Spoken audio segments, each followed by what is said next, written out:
Genesis chapter 22. Okay, scripture reading. Before I read, I just want to explain or give a quick background for why I choose this specific spot for the reading. Okay, we are on top of a hill here and surrounded by houses. Now you might ask, what does this has to do with, or what does it have to do with Abram bringing Isaac as an offering? Few simple reasons. Firstly, from later in the Old Testament, we know this happened on Mount Moriah. We know then that this is a place where David is going to see the angel with the sword, and we know this is where Solomon is going to build his temple. Right?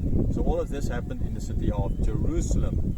And we know that David is the one who took the city, the final city he took in that area, and that the old name for the city most likely was Salem, which we have already seen Melchizedek was the king of Salem. So if Melchizedek is the king of Salem, then, and Salem is Jerusalem, and Mount Moriah is in Jerusalem, then in other words, Mount Moriah is in Salem, so there would have been houses around. I mean, he was the king of a city. He wasn't the king of a house or a hilltop where no one is living, right?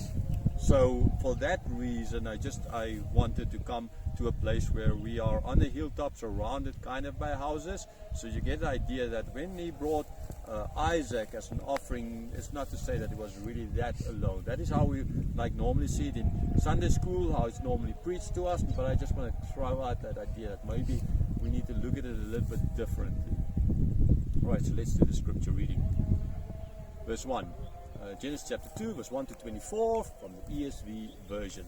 After these things, God tested Abram and said to him, Abram, and he said, Here I am. He said, Take your son, your only son Isaac, whom you love, and go to the land of Moriah, and offer him there as a burnt offering on one of the mountains of which I shall tell you. So Abram rose early in the morning, saddled his donkey, and took 2 of his young men with him, and his son Isaac. And he cut the wood for the burnt offering, and arose and went to the place of which God had told him. On the 3rd day, Abram lifted up his eyes and saw the place from afar. Then Abram said to his young men, Stay here with the donkey. I and the boy will go over there and worship and come again to you. And Abram took the wood of the burnt offering and laid it on Isaac, his son. And he took in his hand the fire and the knife.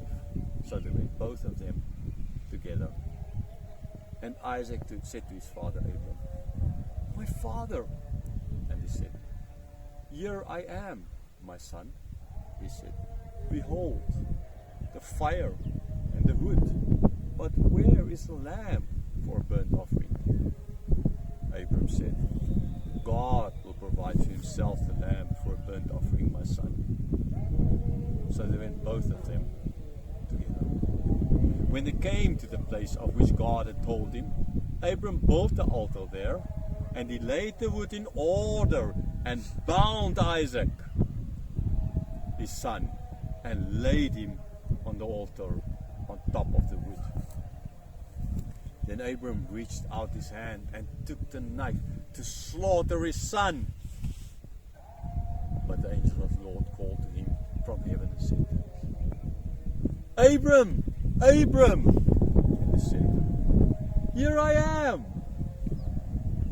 He said, Do not lay your hand on the boy or do anything to him, for now I know that you fear God, seeing you have not withheld your son, your only son, from me. And Abram lifted up his eyes and looked, and behold, behind him was a ram caught in a thicket by his horns.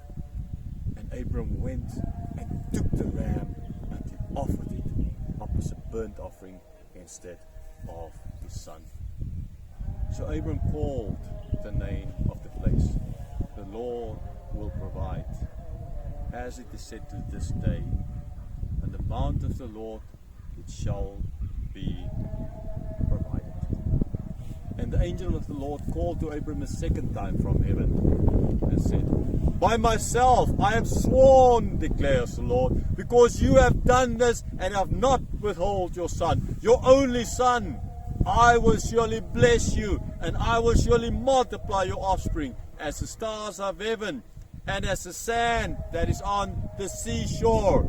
And your offspring shall possess the gate of his enemies.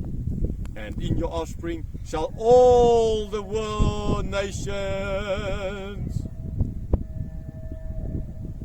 Okay, you need to cut that. And in your offspring shall all the nations of the earth be blessed, because you have obeyed my voice.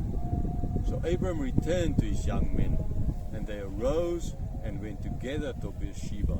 And Abram lived at Beersheba. Now after these things it was told to Abram, Behold, Micah also has borne children to your brother Nahor. Uz, his firstborn, Buz, his brother, Kemuel, the father of Aram, Chesed, Hazor, Bizdash, Edipha, and Bethuel. Bethuel fathered Rebekah. These 8 Milcah bore to Nahor, Abram's brother. Moreover, his concubine, whose name was Rumah, or Tiba, Gaham, Tahash, and Maacah.